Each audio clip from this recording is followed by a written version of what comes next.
प्रधानमंत्री मोदी ने जब लाल किले से अपनी इंडिपेंडेंस डे स्वतंत्रता दिवस वाली स्पीच बोली तो उन्होंने थोड़ा लोगों को चौंका दिया। उन्होंने चौंका दिया जब उन्होंने अंग्रेजी के दो शब्द इस्तेमाल किए, वेल्थ क्रिएटर्स, और ये भी साथ में उन्होंने बोला कि अब हमको वेल्थ क्रिएटर्स जो हमारे हैं उनकी वर्चुअली हमको उनको सम्मान देना चाहिए, वर्चुअली उनकी पूजा करनी चाहिए। आवश्यकता है देश में वेल्थ क्रिएट करने वालों का भी उतना ही मान सम्मान और प्रोत्साहन होना चाहिए, उनका गौरव बढ़ना चाहिए। देखिए फिर ध्यान दीजिए, उन्होंने अंग्रेजी के शब्द इस्तेमाल किए, वेल्थ क्रिएटर्स। पुराने अगर मोदी जी का ख्याल होता तो वो शायद कहते संपत्ति उत्पादक या पूंजी उत्पादक, लेकिन उन्होंने अंग्रेजी के शब्द इस्तेमाल किए, वेल्थ क्रिएटर्स। और ये खास एक सिग्नल था कि ये जो न्यू जेन एंटरप्रेन्योर्स हैं, जो पहली पीढ़ी के एंटरप्रेन्योर हैं, जो मुंबई, बेंगलोर, दिल्ली की जो एलीट बिजनेस कम्युनिटी है, जो कि उनसे काफी कट गई है, उनको सिग्नल दे रहे थे अंग्रेजी के शब्द इस्तेमाल करके। और शायद ये भी मान रहे थे, देखिए जब उन्होंने कहा, अब आप सुनेंगे जिस तरह से उन्होंने कहा कि हीन भावना से हम इन लोगों को देखने लग गए हैं, तो शायद कहीं ना कहीं वो माने हैं कि उनका जो सलूक था उनकी सरकार का इन लोगों के साथ ठीक नहीं है। जो देश की वेल्थ को क्रिएट करता है, जो देश के वेल्थ क्रिएशन में कंट्रीब्यूट करता है, वे सब देश की सेवा कर रहे हैं। हम वेल्थ क्रिएटर को आशंका की नजरों से न देखें, हम उनके प्रति हीन भाव से न देखें।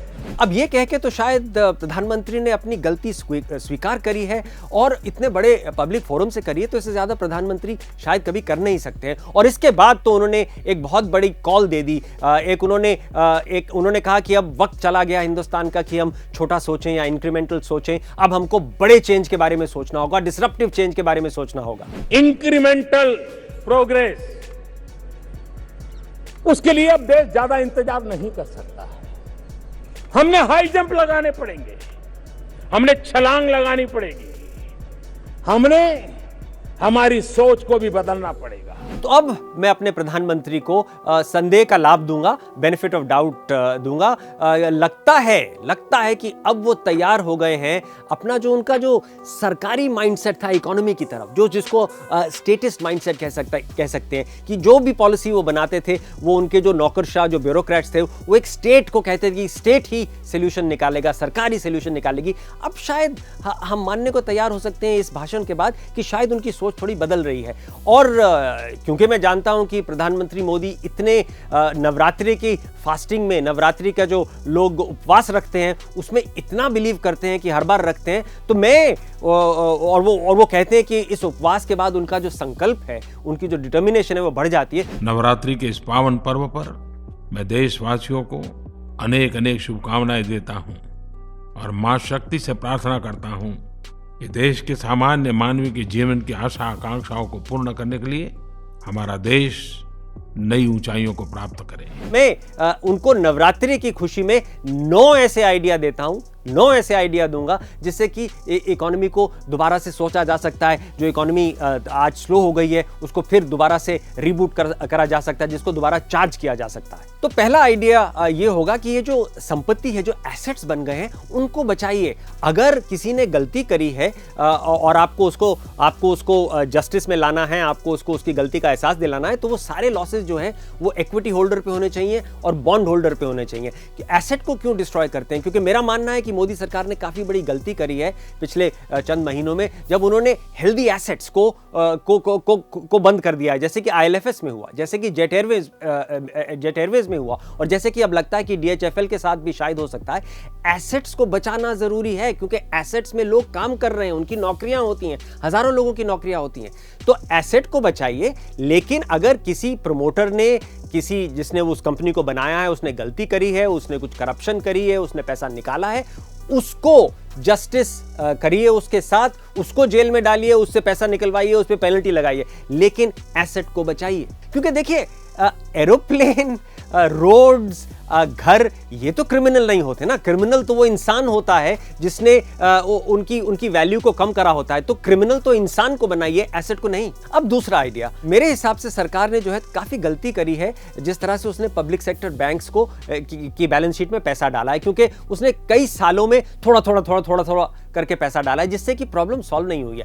अब वक्त आ गया है कि प्रॉब्लम को एक ही झटके में सॉल्व किया जाए, और उसको सॉल्व करने के लिए उनको कोई नए तरीके से सोचना पड़ेगा। जैसे कि मेरा आइडिया है कि जब वो पैसा बैंक की बैलेंस शीट में डालते हैं तो उसी के साथ उनको एक डीप डिस्काउंट राइट्स इशू कर देना चाहिए और उसके साथ वारंट्स अटैच कर देने चाहिए। इससे क्या होगा कि अगर सरकार 1 रुपया डालती है तो 1 रुपया दूसरे शेयर होल्डर को डालना पड़ेगा और इस तरह से सरकार का 1 रुपया का जो इंपैक्ट होगा वो 2 रुपया हो सकता है, वो 4 रुपया भी हो सकता है। तो अब वक्त आ गया है कि उनको नए तरह के आयाम, नए तरह के स्ट्रक्चर सोचने पड़ेंगे। अब आइडिया नंबर 3, ये जो शंका हो गई है सरकार को, ये जो डिफिडेंस हो गई है कि हम नॉन बैंकिंग फाइनेंस कंपनी को बचाएं, हम रियल एस्टेट कंपनीज को बचाएं, हम ऑटोमोबाइल सेक्टर को बचाएं, तो इन शंकाओं से अब सरकार को उबर जाना चाहिए। क्योंकि क्या होता है कि अगर आप इन कंपनियों को एक वक्त में नहीं बचाते हैं, जैसे कि अंग्रेजी में एक फ्रेज है, स्टिच इन टाइम सेव्स 9, मतलब अगर एक तरह आप अगर टाइम पे आप स्टिच लगाओगे तो आप 9 स्टिच से बच जाते हो, और 9 तो फिर वो नवरात्रि का नंबर फिर आ गया। तो बहुत जरूरी है कि आप अब ये अपनी जो शंकाएं छोड़ दीजिए। मैं तो बल्कि कहूंगा कि जैसे कि अमेरिका में हुआ था कि एक टार्प प्रोग्राम वहां पे चला था, TARP मतलब ट्रबल एसेट्स रिकंस्ट्रक्शन प्रोग्राम, जो कि बेन बर्नांकी ने चलाया था 2008 में, जब अमेरिका की इकोनॉमी लीमन के क्रैश के बाद बिल्कुल बहुत भारी रिसेशन में चली गई थी। तो उस प्रोग्राम ने अमेरिका की इकोनॉमी को बचाया था। तो मेरा मानना है कि उसी तरह का एक प्रोग्राम हमको चलाना चाहिए। सरकार को अपनी शंका छोड़ देनी चाहिए, NBFCs को लिक्विडिटी ट्रैप से बचाना चाहिए, रियल एस्टेट सेक्टर को, ऑटोमोबाइल सेक्टर को लिक्विडिटी ट्रैप से बचाना चाहिए। क्योंकि अगर आप लिक्विडिटी ट्रैप मतलब अगर जिन कंपनियों को जिस वक्त पैसा चाहिए होता है, कैश चाहिए होता है, अगर आप वो कैश रोक देंगे तो कंपनी बर्बाद हो जाती है। लेकिन अगर आप कैश उस वक्त दे देते हैं तो कंपनियां बच जाती हैं। तो ये वक्त आ गया है कि ये शंका छोड़ के NBFC सेक्टर को, रियल एस्टेट सेक्टर को और ऑटोमोबाइल सेक्टर को बचाया जाए। अब मैं आता हूं आइडिया नंबर 4, और ये मैं बहुत सालों से बोल रहा हूं क्योंकि वक्त आ गया है कि जो सरकार ने इतनी पूंजी लगाई है, इतनी इन्वेस्टमेंट करी है पब्लिक सेक्टर कंपनीज बनाने में, अब वक्त आ गया कि उन सारी पब्लिक सेक्टर कंपनीज को एक सॉवरन वेल्थ फंड में डाला जाए। मैं कोई नया आइडिया नहीं दे रहा हूं, चाइना ने करा है, बहुत सक्सेसफुली करा है, बाकी यूरोपियन कंट्रीज ने करा है, बहुत सक्सेसफुली करा है। अब वक्त हिंदुस्तान के लिए भी आ गया कि हम अपने सारे पब्लिक सेक्टर कंपनीज को एक सॉवरन वेल्थ फंड में डालें। वो एक कंपनी हो, उस कंपनी को हम फ्लोट करें बाहर के एक्सचेंजेस में, न्यूयॉर्क में, लंदन में, हांगकांग में, जो एक तरह का इंडिया स्टॉक बन जाएगा। जो भी उस कंपनी का स्टॉक खरीदेगा उसको पूरे हिंदुस्तान का स्टॉक एक प्रॉक्सी के तौर पे मिलेगा। तो मेरा ये भी मानना है कि इस कंपनी को पूरी इजाजत होनी चाहिए कि जो भी कंपनीज स्ट्रगल कर रही हैं, जो कि अनहेल्दी हैं, जो लॉस मेकिंग है, उनको बेच दिया जाए और उसको बेचने के बाद जो कैश कंपनी में आएगा वो फिर रीडिप्लॉय हो सकता है। तो मेरा कैलकुलेशन दिखाता है कि अगर इस तरह से हमारा सारा पब्लिक सेक्टर कंपनी एक सॉवरन वेल्थ फंड में डाला जा सकता है तो hundreds of billions of dollars की प्रोडक्टिव इन्वेस्टमेंट वो कंपनी कर पाएगी और एक बहुत ही वर्चुअस साइकिल बन जाता है, जिसको कहते हैं कि वो पहले इन्वेस्ट करेगी, एसेट बिल्ड करेगी और फिर एसेट को बेचेगी और फिर वो जो पैसा उससे बेचने से आएगा उसको वापस इन्वेस्ट करेगी, वापस बिल्ड करेगी और वापस डाइवेस्ट करेगी। तो एक ये वर्चुअस साइकिल बन जाता है। अब देखिए आइडिया नंबर 5, ये जो हमारा इंसॉल्वेंसी और बैंक्रप्सी कोड है, ये बहुत अच्छा एक आइडिया जो था और लॉ जो था सरकार लेके आई थी, लेकिन अब उसको 1-2 साल हो गए हैं। अब हमको एक्सपीरियंस से पता चल गया है कि वो उसमें क्या चल रहा है, क्या नहीं चल रहा है, किस तरह पे कहाँ जाके लोग उसको रोक पा रहे हैं, कुछ पैंतरे उसको स्टॉल कर रहे हैं, उसको लीगली आगे नहीं बढ़ने दे रहे हैं। तो अब हमको पूरा एक्सपीरियंस हो गया, सरकार को पूरा एक्सपीरियंस हो गया, कई केस हो गए हैं। मेरा कहना है कि उस एक्सपीरियंस को यूज करके इस इंसॉल्वेंसी और बैंक्रप्सी कोड IBC को पूरी तरह से ओवरऑल कर दीजिए, उसको पूरी तरह से अमेंड कर दीजिए। जितने उसके जो पिटफॉल्स हैं, जितनी जो गलतियां लोग निकाल रहे हैं, जो जिसकी वजह से स्टॉल कर रहे हैं, रोक रहे हैं, अदालतों में रोक रहे हैं, वो सारी खामियां जो हैं इस लॉ की हटा दीजिए, इसको पूरी तरह से अमेंड कर दीजिए, जिसकी वजह से जो हमारे जो कैपिटल एसेट्स हैं, हमारे देश में कैपिटल एसेट्स जो हैं वो ज़्यादा मोबाइल नहीं होते, ज़्यादा आसानी से बिकते नहीं हैं, फैक्ट्रियाँ ज़्यादा आसानी से बिकती नहीं हैं। तो उसकी वजह अगर आप इस लॉ को अमेंड कर देंगे तो ये सारे कैपिटल एसेट्स बहुत मोबाइल हो जाते हैं, आसानी से बिक जाते हैं। आइडिया नंबर 6 जो मेरा है कि ये सरकार एक अजीब सी चीज कर रही है, ये जो इक्विटी कैपिटल है। देखिए इक्विटी कैपिटल जो होता है, शेयर कैपिटल जो होता है, वो एक बुनियाद होती है एंटरप्रेन्योरशिप की, वो बुनियाद होती है रिस्क कैपिटल की। अगर मैं कोई नई चीज, नया एसेट, नई फैक्ट्री, कोई नई कंपनी खोलता हूं तो मुझे इक्विटी कैपिटल चाहिए होता है उसको बनाने के लिए। लेकिन क्या सरकार ने करा है कि उस पर बहुत ही हॉस्टाइल टैक्सेशन, बल्कि हिंदी में कहूं तो एक बहुत ही सितम ढाने वाला टैक्सेशन स्ट्रक्चर उस पर बना दिया है। बहुत आज वक्त की मांग ये है कि वो उसको पूरी तरह से हटा दे, इस सितम ढाने वाले टैक्सेशन स्ट्रक्चर को हटा दे। तो मेरा कहना है कि ये बहुत जल्दी सरकार को करना चाहिए। ये जो डिविडेंड डिस्ट्रीब्यूशन टैक्स उसने लगा दिया है, ये जो long term capital gains tax लगा दिया, जिसकी वजह से एक इक्विटी इंस्ट्रूमेंट को 4 बार उसी एक इक्विटी इंस्ट्रूमेंट को 4 बार टैक्स किया जाता है, ये दोनों टैक्स हटा देने चाहिए। और ये जो सारी जो सारे हम लोगों ने ऑब्स्टेकल्स क्रिएट करे हुए हैं कि डिफरेंशियल वोटिंग राइट्स शेयर्स पे ये नहीं कर सकते, वो नहीं कर सकते, एंजल टैक्स लगा देंगे,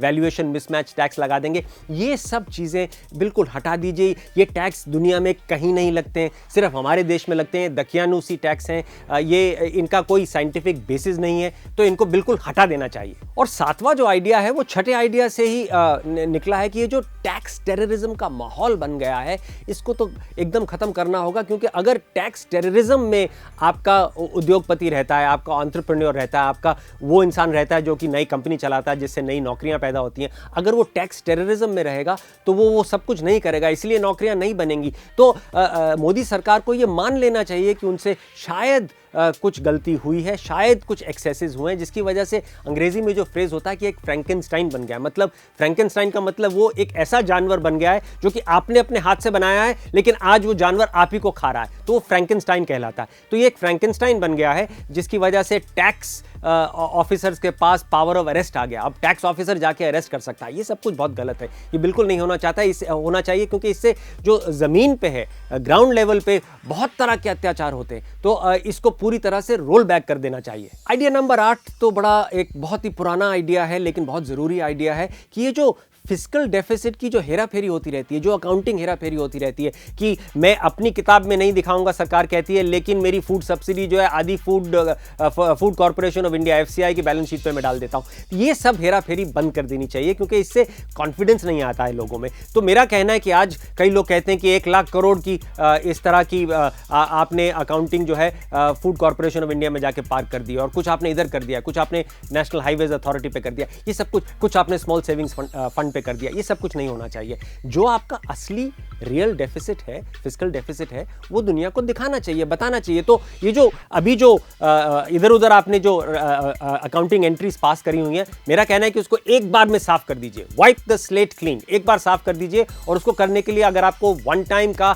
एक परपेचुअल बॉन्ड सरकार को इशू करना है, जिससे सारी एंट्रीज जीरो हो जाएंगी, वो कर दीजिए। और इसके बाद एक संकल्प ले लीजिए कि इसके बाद ये ऑफ बैलेंस शीट वाली हेराफेरी हम नहीं करेंगे, अब हम एकदम सही, ट्रांसपेरेंट, क्लीन अकाउंटिंग करेंगे। और फाइनली आइडिया नंबर 9, मतलब नवरात्रि का सबसे अहम आइडिया। और ये जो सरकार में एक पद्धति बन गई है कि जैसे ही कोई नौकरशाह, IAS ऑफिसर या कोई और ब्यूरोक्रेट रिटायर होता है, तो उसको आप एक रेगुलेटर बना देते हैं। आप देख लीजिए, चारों तरफ आप देख लीजिए कितने रेगुलेटर हैं हिंदुस्तान में जो हमारी की इकोनॉमिक सेक्टर्स को रेगुलेट करते हैं, लेकिन वो सब रिटायर्ड IAS ऑफिसर हैं। तो उससे क्या होता है कि नौकरशाह वाली सोच जो मिनिस्ट्री में होती है, वही सोच इकोनॉमिक रेगुलेटर्स में आ जाती है, जिसकी वजह से एक बहुत बड़ी ब्यूरोक्रेसी बन जाती है। तो मेरा कहना है कि मोदी सरकार को अब जो है, जो वाकई लोग एक्सपर्ट्स हैं, जो स्पेशलिस्ट हैं, मतलब पावर में कोई एक्सपर्ट होगा, कोई स्टॉक मार्केट में एक्सपर्ट होगा, कोई इंश्योरेंस में एक्सपर्ट होगा, कोई बैंकिंग में एक्सपर्ट होगा,